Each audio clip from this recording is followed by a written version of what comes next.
Did you have a good day? Yeah. Yeah, were you good? Yeah. Yeah. Yeah? You sure? Yeah. You sure about that part? Yeah. Are you always good? Yeah. I'm not sure about that. They're much more brotherly. You know, like if I ask Jess, are we gonna go to Grammy's house for dinner? He always says, and Ray, come too. When he first mentioned it, we thought, oh, he just doesn't have any idea what he's getting into. As far as my feelings about gay men raising children, I don't feel like I'm confident to make a decision on that. I guess history's going to have to tell us how that works out. Kelly has a lot of good common sense. That's why we put the lotion on, right? And if he can make that his top priority, I think they'll be fine.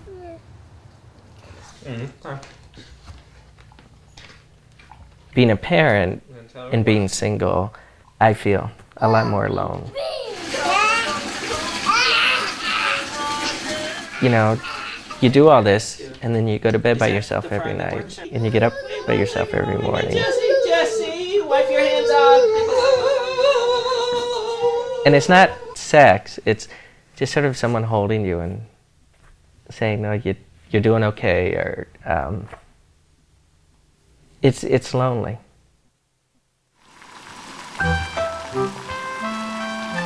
Like most new families, we began doing what the parenting books call nesting.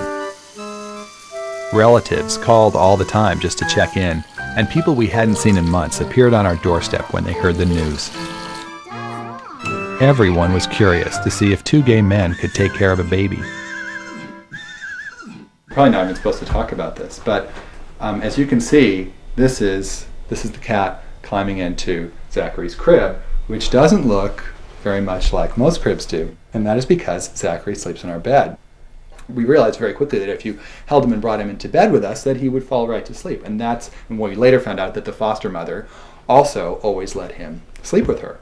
But I also think it's interesting from the perspective of being gay male parents and sleeping with this little baby. The idea of, gay men are obsessed with sex, or like, your sex life is the most important thing, and suddenly we have this baby sleeping in our bed with us. And guess what? We don't have sex when the baby is in our bed. We felt nervous about how people would react when they saw two gay men being affectionate with a little boy. But out in the world, we were suddenly passing as straight. Most people did the math and figured William was the father and I was the buddy.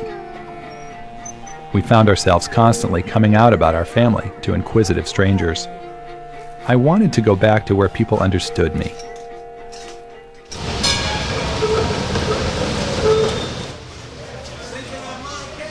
I live right in the middle of the Castro. The hard part is there's no other kids around, really. So, we go to the park 3 or 4 nights a week, and I would say there's been twice in a year and a half that there's been other kids there. And the whole gay community is about creating your own family, and yet that's just not in the consciousness. Where did we fit in? We headed to the one place that seemed perfect for both gay men and kids, Gay Day at Great America.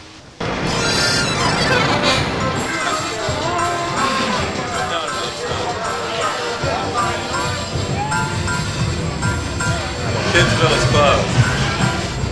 The kids' rides are closed today. Yeah, it's the same thing. See, they're all closed. You see that yellow tape there? That says that we can't go on them. I want to speak to a manager because I think this is outrageous. They charged $20 for kids under 6, and they do not have one kids ride open. I mean, it says something about gay culture, frankly. The gay culture is not yet aware of the fact that children are becoming a part of the community.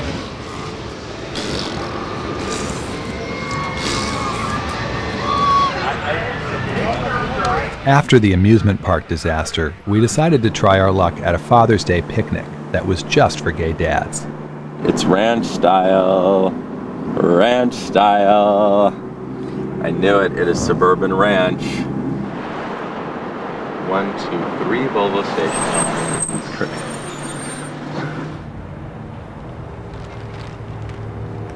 Here for one? Okay. I want to play with the... Okay. Well, Sydney will finish your lemon bar and then she'll play with you. Yeah, it's a great thing. It's a great thing. He actually, when he first came to us, he was pretty stoic, and now he whines more, he cries more, and he's more joyful.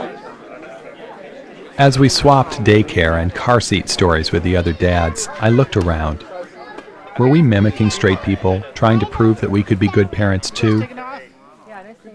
Or was this just the life of a parent, gay or straight, doing our best for our kids? 2 months later, we broke down and got a Volvo station wagon of our own. I'm going to win this point. My papa and my dad, they changed houses, so they got divorced, sort of. After, yeah, they sort of got divorced.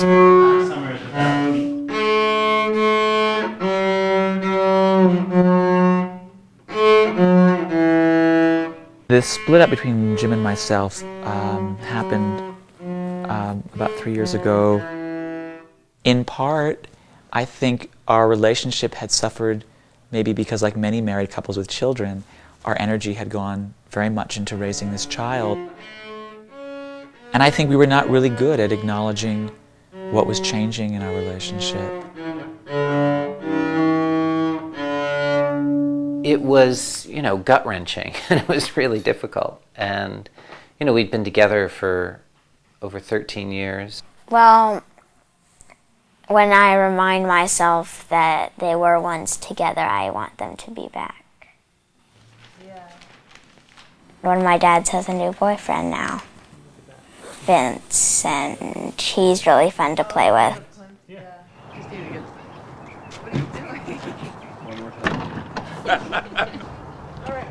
Look at this. One of the key things, which I think happened last year, was Vince coming to live with us and sort of me having a relationship with someone else besides Papa.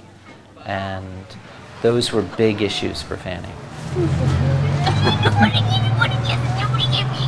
That is not true, Fanny. We're probably more at issue with being divorced parents than we are with being gay parents.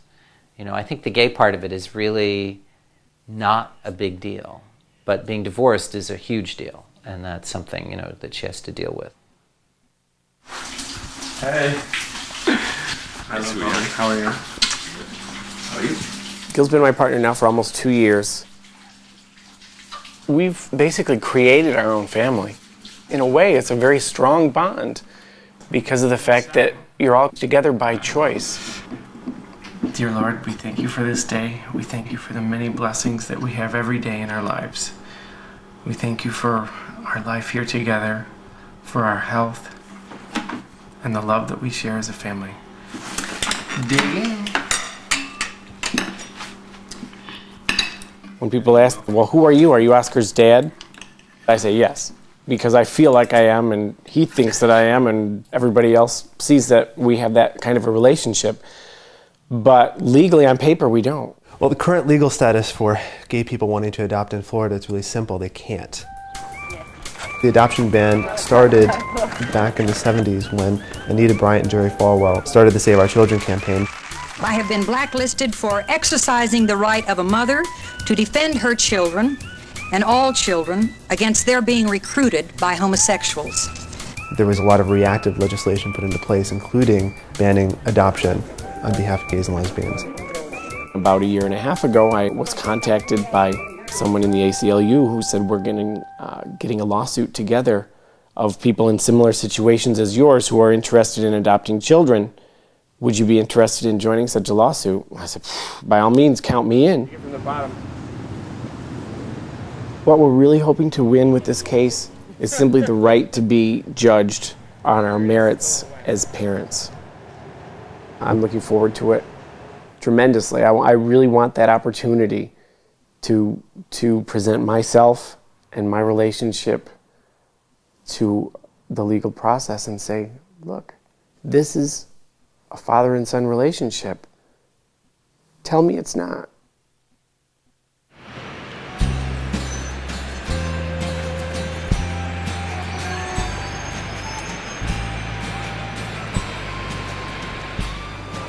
Finalization was in November.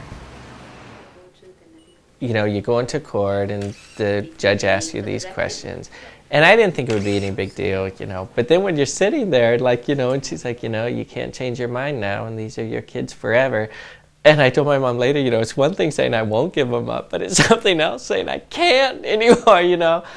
These children are now the adopted children of Petitioner and shall be treated in all respects as his own lawful children. That's forever. We are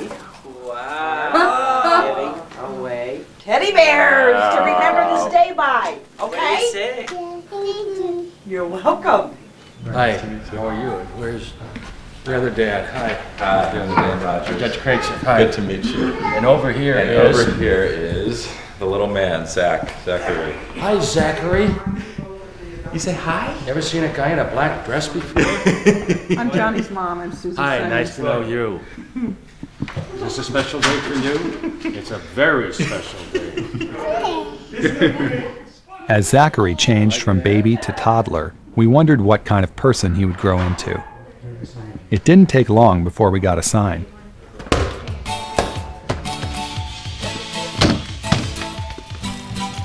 Zachary's childhood athletic abilities were in direct contrast to my own. I still shudder at the memory of elementary school gym class when I was the last kid picked for every team. William was similar. He spent his childhood lip-syncing to Judy Garland records. So it came as a bit of a shock to find ourselves raising a jock. I have a feeling that our lives are going to be all about sports. It's just so not how I want to spend my time. Woo! Ow! Ah! Woo! Yeah!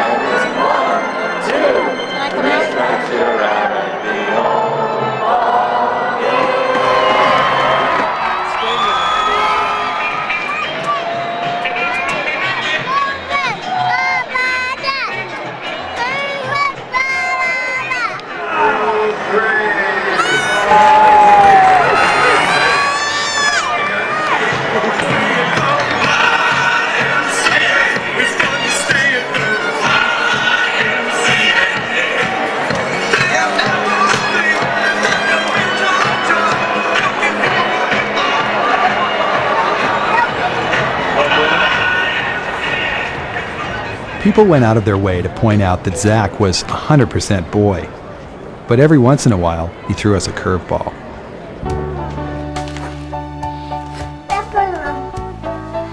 We knew how to respond when he picked up a basketball or a skateboard, but when he developed an attachment to the neighbor girl's high heels, it was a whole new ballgame.